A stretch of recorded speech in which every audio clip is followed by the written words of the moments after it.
ছাত্র জনতার রক্তক্ষয়ী গণ অভ্যুত্থানের পরিপ্রেক্ষিতে গত বছরের ৫ আগস্ট দেশ ছেড়ে ভারতে পালিয়ে যেতে বাধ্য হয় ১৫ বছর ধরে ক্ষমতায় থাকা ফ্যাসিস্ট শেখ হাসিনা। এই অভ্যুত্থানের পর ফ্যাসিবাদী দল আওয়ামী লীগ দেশের রাজনীতিতে একেবারে বিচ্ছিন্ন হয়ে পড়েছে। বর্তমানে দলটির শীর্ষ নেতৃত্বসহ কেন্দ্রীয়, জেলা, উপজেলা এমনকি তৃণমূলের নেতারাও পালিয়ে আত্মগোপনে বা কারাগারে রয়েছেন, যার কারণে হাসিনা সরকারের পতনের ৭ মাসেও দলটির দেশের ভেতরে কোনো অবস্থান তৈরি করতে বা দেখাতে পারেনি। ধুলো, ময়লা ও ক্ষতিকর ধূলিকণা থেকে নিমিষেই মুক্তি দেয় চৌধুরী এয়ার পিউরিফায়ার। এর শক্তিশালী সাকশন ঘরের কোনায় কোনায় লুকিয়ে থাকা সকল ধুলা টেনে ফিল্টার করে এবং বের করে আনে নির্মল ও স্বাস্থ্যকর হাওয়া। এমনই এক প্রতিকূল পরিস্থিতিতে বিপর্যস্ত ৭৫ বছর বয়সী দলটি, যার ফলে আওয়ামী লীগের ভবিষ্যৎ নিয়ে রাজনৈতিক অঙ্গনে যেমন নানা আলোচনা রয়েছে, তেমনি আওয়ামী লীগের ভেতরেও আছে অনিশ্চয়তা। টানা ১৫.৫ বছরের দুঃশাসনের কারণে আওয়ামী লীগ রাজনীতি ও জনগণ থেকে পুরোপুরি বিচ্ছিন্ন হয়ে পড়েছে। ক্ষমতার স্বাদ নিতে সুবিধাবাদীদের ভিড় জমেছিল দলটিতে। তারা একতরফা ও বিতর্কিত ৩টি নির্বাচন করে ক্ষমতায় টিকেছিল প্রশাসন ও গোয়েন্দা সংস্থার উপর ভর করে। আওয়ামী লীগ তাদের কর্মকাণ্ডের ব্যাপারে মানুষের ক্ষোভ বা মনোভাবকে পাত্তাই দেয়নি। নানা সংকট চাপা দিয়ে রাখার চেষ্টা ছিল। কর্তৃত্ববাদী মনোভাবে থাকা আওয়ামী লীগ সমস্যাগুলো রাজনৈতিকভাবে সমাধান করেনি। সে কারণে গণ অভ্যুত্থানে খুবই খারাপ পরিস্থিতিতে তাদের পতন হয়েছে।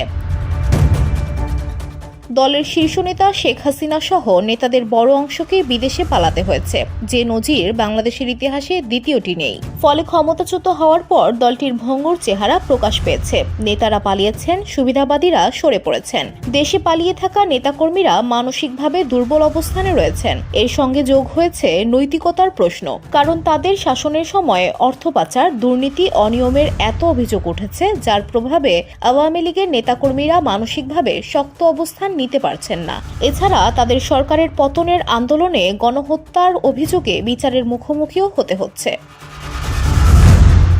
অন্যদিকে আওয়ামী লীগকে নিষিদ্ধ করা না করা প্রশ্নে এখন সক্রিয় দলগুলোর মধ্যে মত পার্থক্য রয়েছে, কিন্তু এই দলগুলোর মধ্যে আওয়ামী লীগকে শীঘ্রই রাজনীতিতে সুযোগ না দেওয়ার ব্যাপারে একটা ঐকমত্য রয়েছে। এই ধরনের পরিস্থিতিতে দেশের ভেতরে আওয়ামী লীগের কোনো বিকল্প নেতৃত্ব প্রকাশ্যে এসে দলকে সংগঠিত করবে, সেই সাহস কেউ দেখাতে পারছে না বলে বিশ্লেষকরা মনে করছেন।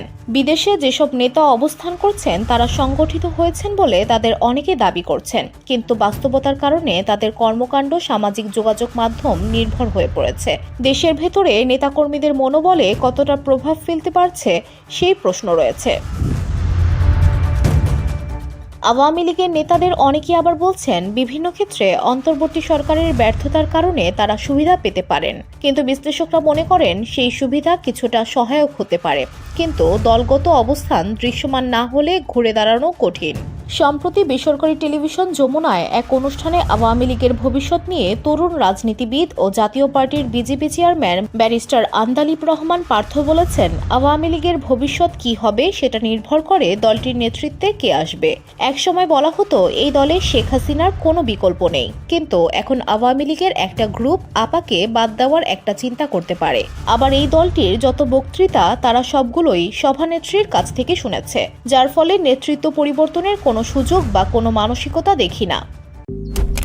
মালয়েশিয়ান প্রযুক্তিতে তৈরি অত্যাধুনিক cleaning machine modern vacuum cleaner যে কোনো ধরনের ধুলো ময়লাকে পরিষ্কার করে ঘরকে করে তুলুন চকচকে ও আকর্ষণীয়। Modem, brand of luxury. হাসিনার ঘুরে দাঁড়ানোর রাজনীতি কতটা সফল হবে এই প্রশ্নের জবাবে তিনি বলেন, ঘুরে দাঁড়ানোর যে রাজনীতি সেখানে একটা নৈতিক জায়গা থাকে। আওয়ামী লীগ কিন্তু ৭৫-এর পরও ঘুরে দাঁড়িয়েছে। এই দলটি কিন্তু 1/11-এর পরও ঘুরে দাঁড়িয়েছিল, কিন্তু এখন আওয়ামী লীগ চোর, দুর্নীতিবাজ, হত্যাকারী। এখনকার আওয়ামী লীগ এস আলমের পকেটে, দরবেশের পকেটে, আরও অনেকেরই পকেট।